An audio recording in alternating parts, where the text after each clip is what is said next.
Hello guys, I am N K Ashish. Welcome to my channel GDH study. आज आप लोगों के लिए मैं कुछ ऐसे तथ्य लेके आया हूँ जिसमें मैं बताऊंगा कि अगर आप लोगों को मंच पे जाने में डर लगता है, क्वेश्चन रहेगा, क्या आप लोगों को मंच पे जाने में डर लगता है? क्या आपको भाषण देने में पैर थरथर करने लगता है? क्या आप अगर माइक पकड़ते हैं तो हाथ थरथर करने लगता है? तो आपके लिए ये भाषण रहेगा और आप लोग इसे शुरू से अंत तक देखें और कॉपी कलम ले लें। जो नोटिस बातें रहेंगे उसे नोटिस करते जाएंगे। मंच का तनाव निकाल फेंकिए। तो आइए मैं स्टार्ट करता हूँ इसके ऊपर। वैज्ञानिक कहते हैं कि चिंपांजी और मानव कि जीवन में सिर्फ 2% का फर्क है और इस 2% से मानव ने संस्कृति और सभ्यता को जन्म दिया है। विद्वानों का कहना है कि यह 2% और कुछ नहीं वरन मानव के शब्द और अभिव्यक्त करने की क्षमता है। जो बातें मैं आपसे कहने जा रहा हूँ एक सामान्य प्रवचन की तरह पढ़ने के बजाय, सुनने के बजाय इनकी गहराई में मेरे साथ आइए और मेरे मन का या अपने मन का भय हटाकर सफलता से नाता जोड़िए। श्रोता आपको सफल होते देखना चाहता है और सफल नहीं। आप जब भी कहीं आमंत्रित किए जाते हैं या आप आगे बढ़कर दायित्व हाथ में लेते हैं तो अधिकांश श्रोता चाहते हैं आप सफल हो।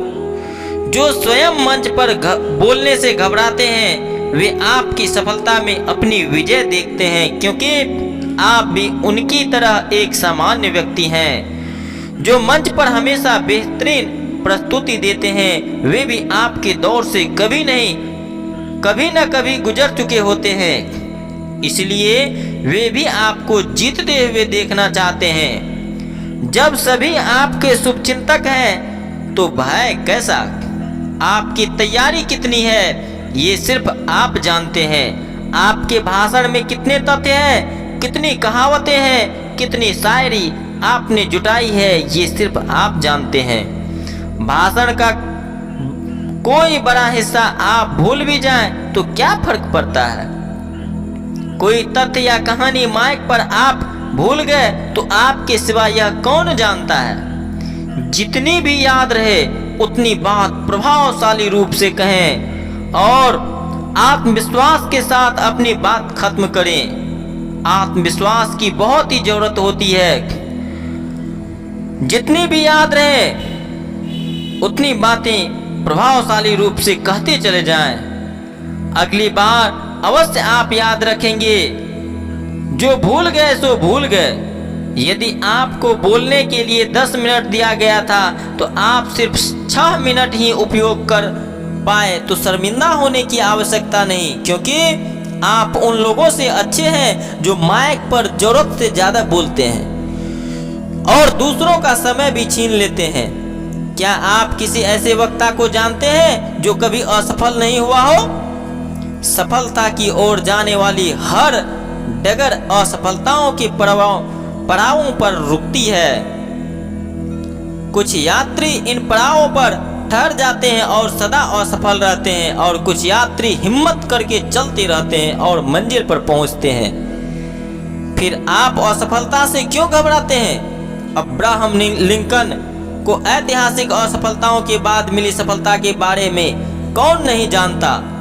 मुझे विश्वास है यह सुनने के बाद आप इतने बार असफल नहीं होंगे जितनी बार लिंकन ने किया, परंतु हाँ अंततः उतना सफल होंगे कि नहीं ये आपकी मेहनत पर निर्भर करता है। यकीन मानिए इस संसार में शायद ही कोई ऐसा व्यक्ति है जो कभी माइक पर डरा नहीं हो, जिसका गला न सूखा हो। और आप भी जबरदस्त वक्ता बनने से पहले उस दौर से अवश्य गुजरेंगे। असफलता तमाम अधिकार सुरक्षित। आपको मंच पर जाकर हड़बड़ा जाने का अधिकार है। आपको घबराने का और शब्द भूल जाने का पूरा अधिकार है। आपको कागज से देखकर अपनी बात कहने का हक है। आपको चेहरे पर डर के भाव लाने का और अपनी हृदय गति तेज कर देने का हक है। ये सारे हक आपको इस नाते मिले हैं क्योंकि आपने तैयारी की थी, किंतु घबराहट हावी हो गई। आप बधाई के पात्र हैं क्योंकि आपने प्रयास तो किया। न तो कोई अगली बार आपको माइक के सामने अपनी बात कहने से रोक सकता है, न ही आपको सजा दे सकता है। थोड़ी गड़बड़ भी हुई तो की फर्क पैंदा। जो जीवन भर पाएंगे वह महत्वपूर्ण है, या जो पल भर खोएंगे वो। गहराई से सोचिए, यदि आप अपनी बात जबरदस्त रूप से भीड़ के सामने कह पाते, यदि आप में भाषण से किसी को प्रभावित करने की क्षमता होती, तो अपने कार्य क्षेत्र में और समाज में कितनी ऊंची पदवी पर होते। आपका व्यवहार आज कहाँ होता? सोचिए। यदि आपके अंदर आपके विचार और आपके उत्पाद विक्रय करने की असाधारण क्षमता आ जाए, आपकी बातें किसी का भी दिल जीत सके, तो आपका बैंक बैलेंस कहाँ होगा? जरा सोचिए। लोग आपका आदर करेंगे, परिवार में आपकी विशिष्ट प्रतिष्ठा होगी और आपके बच्चे बिल्कुल आपके जैसा बनना चाहेंगे। क्या थोड़े से तनाव के डर से ये सब खो देंगे? क्या आप जीवन भर समृद्धि और प्रतिष्ठा नहीं पाना चाहेंगे? क्या आप कुछ देर स्वाभाविक हो सकते हैं? दोस्तों के बीच और परिवार के बीच कितने बेफिक्र होकर आप अपनी बात कहते हैं। बात करते हुए दैनिक जीवन में किसी की नकल करते हैं? शायद नहीं। फिर आप क्यों मंच पर इतनी कृत्रिमता और भय ओढ़ कर जाते हैं? थोड़ी देर के लिए आप माइक पर स्वाभाविक हो जाइए। अपनी पहचान न खोते हुए अपनी शैली बनाए रखिए। स्वाभाविक होकर मुस्कुराइए। यदि आप नकल का दबाव नहीं करते, यदि आप नकल का दबाव नहीं होगा, तो तनाव अपने आप कम हो जाएगा। सबसे बड़ा वक्ता वह होता है जो माइक पर भी अपनी सामान्य शैली में बात करता है। एक बार हिम्मत कीजिए, माइक के सामने जाकर सहज बात कीजिए।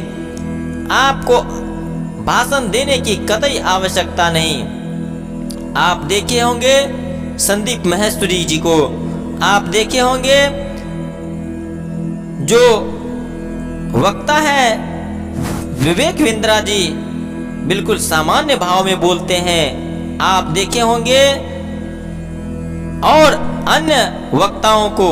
याद रखिए, आप यदि इंद्रधनुष का मजा लेना चाहते हैं तो बारिश झेलने के लिए भी तैयार रहिए, क्योंकि मौलिक दोनों साथ ही आते हैं। आप विनम्र रहें, आपके ऊपर है कि आप भीगने पर जलाते हैं किसी भी या इंद्रधनुष के लिए माइक का सामना करते हैं। अचानक ही हमें बड़े वक्ताओं जैसा बर्ताव करने लगते हैं। अचानक हमें लगता है कि हम बहुत बड़े हैं। हम वह बनने का प्रयास करते हैं जो हम में नहीं है। अनायास ही वास्तविकता भूलकर नकली हो जाते हैं। यदि आप मंच पर बड़ी बड़ी नकली बातें कहने के बजाय अपनी मौलिकता बरकरार रखते हुए सामान्य व्यक्ति की तरह अपनी बात रखेंगे, तो श्रोताओं की प्रशंसा और तालियां आपको अवश्य मिलेगी। विनम्रता से मेरा तात्पर्य है अपनी अहंकार को दूर रखते हुए विनम्रता और सादगी से अपनी बातें रखना। विनम्रता से अपनी कमजोरियां और गलतियां स्वीकारने का साहस होना। हम सब में ढेर सारी कमियां हैं। यदि अपने आप को महामानव बताने की बजाय हम अपनी कमियों को सबके बीच आवश्यकता पड़ने पर स्वीकारने की हिम्मत दिखाते हैं, तो श्रोताओं के बीच हमारी विश्वसनीयता बढ़ती है, हमारी गरिमा बढ़ती है। इससे श्रोता हमें अपने बीच का ही एक व्यक्ति समझकर हमसे लगाव महसूस करते हैं। एक भाषण प्रतियोगिता में अभिज्ञान जैन नामक एक प्रतियोगी ने हिस्सा लिया था। वह मंच पर पहुंचा और उसने अपनी बात यूं कही, मैंने जो भाषण तैयार किया था वह अभी अभी मुझसे खो गया है। मैं बहुत ज़्यादा भयभीत हूँ। मैं तुरंत मंच छोड़कर चला जाना चाहता हूँ, पर मैं जानता हूँ कि यदि आज मैं हिम्मत हार गया तो जीवन भर माइक का सामना नहीं कर पाऊंगा। मैंने निर्णय किया, चाहे कितनी भी घबराहट क्यों ना हो, जो भी मुझे याद आएगा वह मैं कहूँगा। मुझे उम्मीद है मेरी गलतियों को माफ करते हुए आप मेरी मदद करेंगे, जिससे मैं जीवन का पहला भाषण दे सकूं। पूरा श्रोता समुदाय इस प्रतियोगिता का कार्यक्रम के अंत तक उत्साहवर्धन करता रहा। उसने भाषण के समस्त नियम तोड़ दिए, परंतु फिर भी वह असफल नहीं हुआ, सफल हो गया। इसलिए विनम्रता से अपनी बात रखिए और मौलिकता, जो अपनी मौलिकता है उसको अपनी विशेषता बनाइए। आपको बेहद प्रतिभाशाली या बुद्धिमान होने की आवश्यकता नहीं। जब भी हम श्रोता के रूप में बेहतरीन वक्ताओं को सुनते हैं, हमें लगता है कि हम कभी उनकी जगह नहीं ले पाएंगे, क्योंकि हम उनकी तरह वाक्पटु, प्रतिभाशाली और अति बुद्धिमान नहीं हैं। परंतु अधिकांश बड़े वक्ताओं का मानना है कि सफल वक्ता बनने के लिए इन गुणों का होना अनिवार्य नहीं है। आप सामान्य बुद्धि वाले हो, आपको शब्दों का ज्ञान भी बहुत ज्यादा ना हो, या आप बोलते हुए कुछ गलतियां भी करते हो, तो भी आप सुनने वालों का दिल जीत सकते हैं। यह सब इस पर निर्भर करता है कि आप सफलता को आप किस तरह से लेते हैं, और सफलता का आपकी नजरों में पैमाना क्या है। मैं यकीन से कहता हूँ कि श्रोता आपसे हर वक्त संपूर्णता की उम्मीद नहीं रखते। जब हम संपूर्ण बनने का प्रयास करते हैं, हमारी प्रस्तुति का स्तर गिर जाता है, क्योंकि हमारे ऊपर श्रेष्ठतम प्रदर्शन करने का दबाव पैदा हो जाता है। श्रोता आपसे चाहते हैं अपने समय का उचित मूल्य। यदि आप अपने शब्दों से उनके जीवन में थोड़ा भी फर्क ला सकें, उन्हें सोचने पर मजबूर कर सकें, वो आपके आभारी हो जाते हैं। यदि आपने किसी भी रूप में उनके दिल को छू लिया या विचारों में झंझावत पैदा कर दिया, तो वे आपको तुरंत सफल घोषित कर देंगे। इसलिए जो आप बोलने जा रहे हैं उसकी विषय वस्तु को श्रेष्ठ बनाइए। श्रोताओं की 100% स्वीकृति और प्रशंसा पाने का मत उम्मीद कीजिए, क्योंकि वक्ता का मुख्य उद्देश्य होता है श्रोताओं को देना, न कि उनसे पाना।